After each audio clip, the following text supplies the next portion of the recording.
Assalamualaikum warahmatullahi wabarakatuh. Perkenalkan, nama saya Rizky Padilla Muharam. Saya dari Prodi Teknik Mesin 2021A.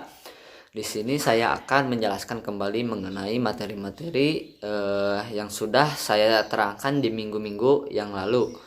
Dimulai dari teknik pengukuran. Teknik pengukuran pada dasarnya pengukuran bertujuan untuk mengatur sesuai informasi yang diinginkan. Untuk data empiris sendiri ialah data yang diperoleh dari sistem pengukuran. Lalu data terproses ialah data hasil pengolahan dari data empiris untuk pengaplikasiannya. Jika sudah mendapat data variabel dari suatu proses atau sistem guna untuk kepentingan. Contohnya ada 3. Yang pertama, desain rancangan bangun. Yang kedua, pengendalian sistem kontrol. Yang ketiga, assessment atau evaluasi audit. Yang selanjutnya, untuk alat ukur, yaitu untuk mengetahui suatu bentuk, besaran atau variabel, dan juga sesuai cara pemakaiannya. Proses pengukuran misalnya proses input nilai benar variabel, lalu sistem output nilai terstruktur variabel. Terus dilakukan pengamatan karakteristik sistem pengukuran. Ada 2, yaitu statis dan dinamis. Jadi alat ukur itu alat untuk mengetahui harga suatu besaran atau suatu variabel. Prinsip kerja alat ukur harus dipahami agar alat ukur dapat digunakan dengan cermat dan sesuai dengan pemakaian yang telah direncanakan. Yang selanjutnya ada instrumen, adalah alat ukur yang mempunyai sifat kompleks. Ada 3, yaitu yang pertama sensor, yang kedua pengundian sinyal, yang ketiga peraga digital.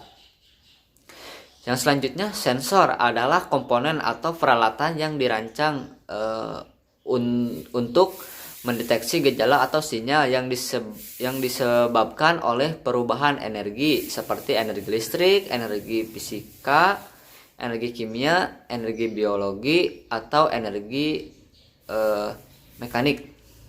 Contoh dari sensor adalah mata sebagai sensor penglihatan, telinga sebagai sensor pendengaran, kulit sebagai sensor peraba.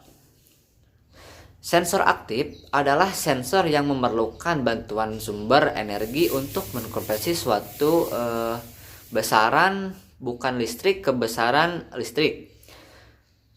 Sensor pasif adalah sensor yang tidak memerlukan bantuan sumber energi untuk mengkonversi sifat-sifat fisik atau kimia ke besaran listrik.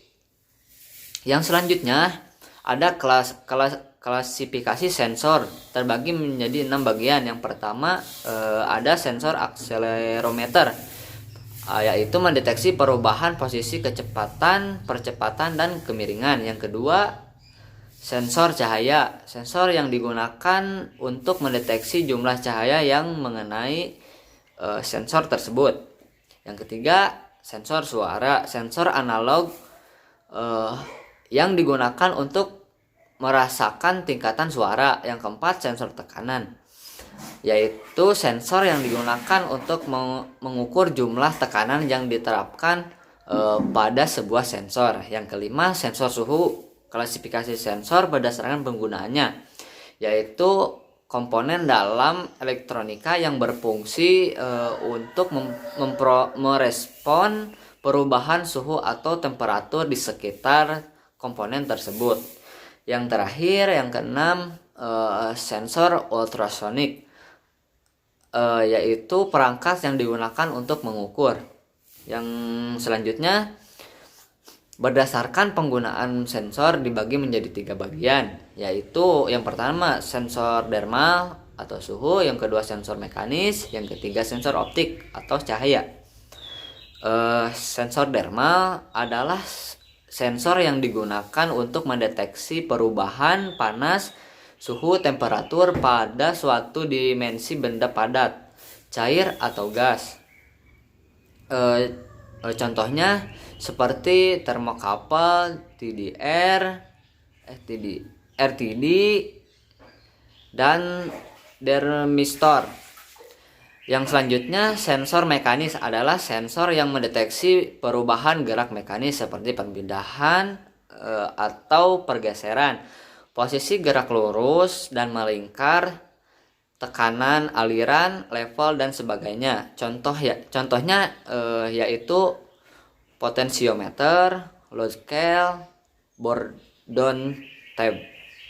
Yang selanjutnya, yang terakhir, sensor optik atau cahaya adalah sensor yang mendeteksi perubahan cahaya dari sumber cahaya, pantulan cahaya, ataupun bias cahaya yang mengenai benda atau ruangan.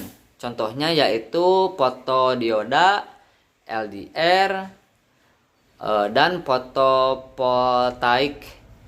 Yang selanjutnya adalah transducer, adalah sebuah alat yang dapat mengubah atau mengonversi suatu energi ke bentuk energi yang lain di dalam sebuah sistem transmisi.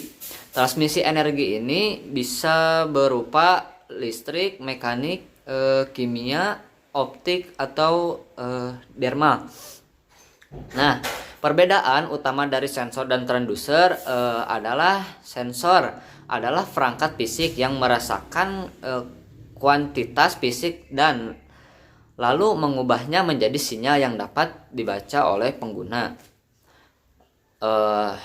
Yang selanjutnya, transducer juga merupakan perangkat fisik yang mengubah suatu bentuk energi menjadi bentuk lain. Yang selanjutnya ada transducer input, atau disebut juga merupakan transducer yang dapat mengubah energi fisik menjadi sinyal listrik, ataupun resistansi energi fisik tersebut dapat berbentuk cahaya, tekanan, suhu, maupun gelombang suara. Yang selanjutnya, transducer output adalah transducer output, atau bisa disebut juga akuator, merupakan transducer yang dapat mengubah sinyal listrik menjadi bentuk energi fisik, seperti contohnya loudspeaker. Nah, si loudspeaker itu mengubah sinyal listrik menjadi suara yang dapat didengar oleh manusia. Yang selanjutnya, bentuk-bentuk energi tersebut diantaranya energi listrik, energi mekanik, energi elektromagnetik, energi cahaya, energi kimia, dan energi akustik, dan energi panas. Mungkin sekian penjelasan dari saya. Mohon maaf bila ada kesalahan. Wabillahi taufiq wal hidayah. Wassalamualaikum warahmatullahi wabarakatuh.